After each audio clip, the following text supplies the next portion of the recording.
Hello guys, welcome back to another video. Today we're going to be talking about the 7 mistakes I made while learning blueprints inside of Unreal Engine and how you guys can avoid them. Now when I started learning blueprints, I made tons of simple but painful mistakes that slowed me down and made my projects way more complicated than they needed to be. Things like messy logic, bad organization, or just not really understanding how certain nodes worked. If you can name it, I probably did it wrong at some point in time. So in this video, I wanted to go through the biggest lessons that I learned the hard way and show you how to do things the right way from the start. So whether you're just getting into Unreal Engine or if you've been using blueprints for a while, these tips should save you a lot of frustration and help you build cleaner and more efficient projects. And if you guys are new here to the channel, my name is Smart Paul. I make all sorts of Unreal Engine news and content. And if you are interested in learning Unreal Engine for game development, I have some exciting news. My Unreal Engine 5 multiplayer survival game course bundle now has a 25% off limited time sale. To commemorate the launch of Unreal Engine 5.7, we're having a special 25% off discount. So use code Unreal57 at checkout when you purchase the survival game course bundle. Get access to over 100 hours of learning content between both courses included in the single bundle and kickstart your game development journey today. So check it out, link in the description below, or head over to my website smartpoly.teachable.com to learn more. And with all that out of the way, let's get right into the video. So the first mistake that I made was skipping the basics too fast.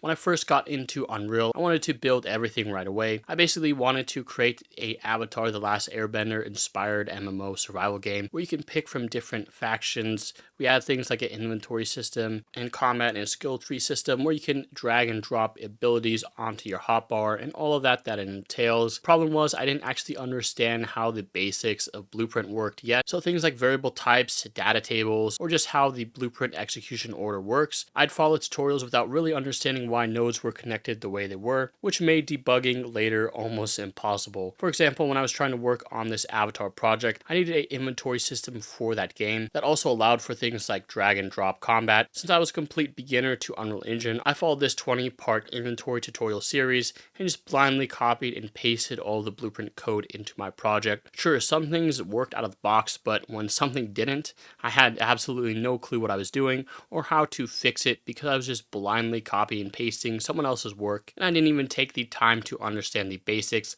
like the different variable types, the Blueprint communication, how data is shared between blueprints, etc. So how can you guys avoid this simple mistake? Well, the answer is to start simple. Just build tiny projects that focus on a single concept rather than starting off like me trying to create an MMO. You can create a simple concept like a light switch, a pickup, or just a door that opens and closes. It feels a lot slower at first, but you'll actually learn way faster because you'll understand what's going on rather than building an entire MMO from scratch. The second mistake that I made early on was not using functions. My early blueprints were just giant webs of mess with wires all crammed together into the event graph. Every single piece of logic was right there, tangled together, and it definitely worked, but it was impossible to read or reuse any part of my blueprint logic. I remember working on one of my specific projects, my Cyberpunk Online game. This is supposed to be like a fun remake of the game Cyberpunk 2077, but with the twist being a multiplayer game. And for this game, I really wanted to challenge myself by building a complex game that would feature many different systems. For example, you'd have things like a GTA weapon wheel inventory system where you could pick up different weapons like a gun, a pistol, a bat, etc.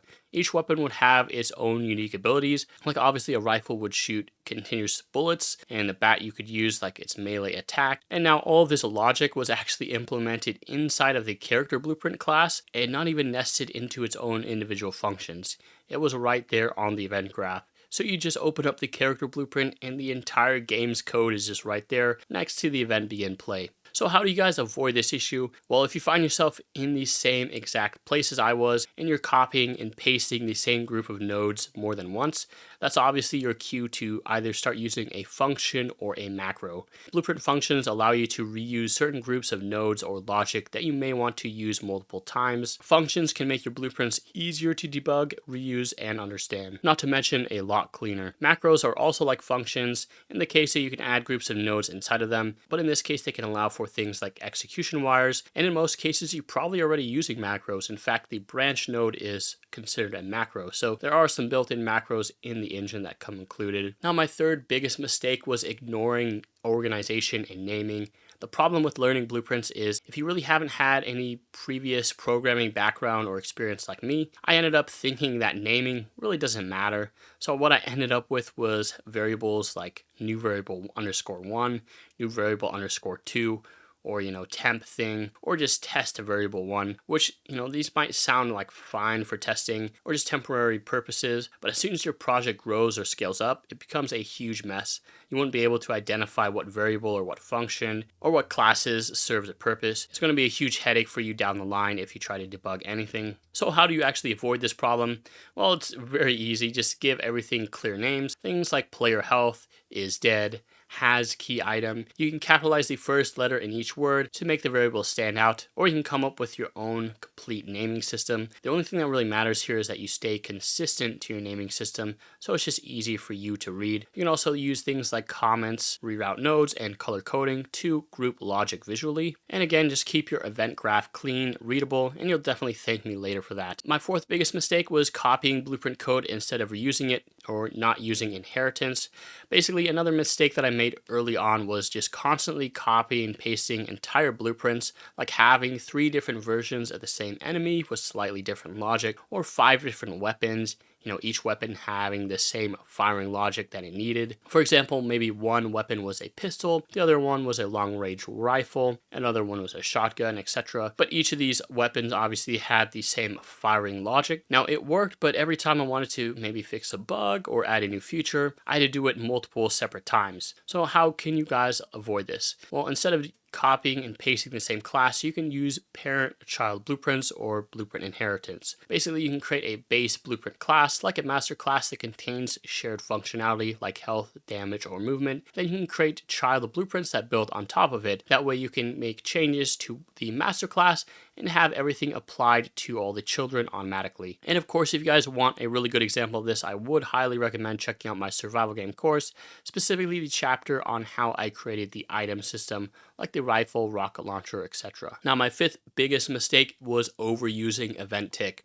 If you're new to Unreal, it's very tempting to throw everything on the event tick. In fact, if you browse a lot of the Unreal Engine tutorials here on YouTube, practically most of the tutorials put some form of blueprint logic on an event tick. And honestly, I had my fair share of using event tick in the past. I did it for things like UI updates, timers, basically anything that needed to be continuously running. But that's really how you destroy the performance in your project. So, well, how can you avoid this issue? Well, you can use tick for things that must happen every frame, things like physics updates. Otherwise, you can switch to using things like timers, events, or triggers that only run when needed. Now, me personally, I moved away from tick events once I learned how devastating it could be for performance, and I also learned that most multiplayer games are event-based, meaning that when the player moves, when they press a button, that usually triggers an event that can call a function, etc., rather than having to have some sort of tick event that's waiting on the player. Instead of that, you can just have everything be event-based based on what the player does. Hopefully that makes sense. And of course, if you really need an event tick with very complex logic, you can always turn to C++. Converting tick events to C++ will run significantly better than Blueprint, and it would definitely be worth it. Now, my 6th biggest mistake was overusing casting instead of using Blueprint interfaces. It's just one of those habits that kind of creeps up on you. You start using casting because it's easy to just cast to one blueprint to another, and it just works out of the box. You can retrieve any variable that you need, any component. It's all there for you to use. But if you keep doing it everywhere, you'll end up with blueprints that are tightly coupled and are referencing pretty much everything in your project. Once you load your character blueprint, it pretty much loads all the rest of your game. And soon you'll notice the frame rate in your game or project decrease over time. So how can you guys avoid this issue? Well, you need to learn how to use blueprint interfaces and event dispatchers. Interfaces let blueprints talk to each other without knowing exactly what the other blueprint is. It's a lot cleaner, faster, and way more modular, which is especially important when your project grows. The problem with casting is whenever you cast from one blueprint to another, you're creating this hard reference that ties those 2 blueprint classes together. Sure, this might not be a big problem when you have like a small project that maybe has 1 or 2 different items, but if you scale this project up and say add over 100 different items or 100 different blueprint classes, if you cast to each one of those blueprints, you're basically saying I want all of these items loaded all at the same time, which will obviously dramatically tank the performance of your project. So it's just better to use soft object references and blueprint interfaces to avoid having your entire project loaded at once. And if you guys want a full detailed explanation on how to use blueprint interfaces, how to set up soft object references in your games or projects, I have a full free blueprint for advanced users video, which shows you 3 different separate examples on how to implement this in your own Unreal Engine project. So go ahead and check it out, link in the description below. Now the 7th biggest mistake, or the last biggest mistake that I made, was overusing the print string for debugging. Now we've all done it. We've all thrown print string everywhere and hoping that it's going to catch what's going wrong. It works for small stuff, but once you have very complex logic in your project, it's just not enough for debugging. I've used print string so many different times in all of my projects, and honestly it can be very useful, but there's just so many other better ways of debugging things. So what are some other options?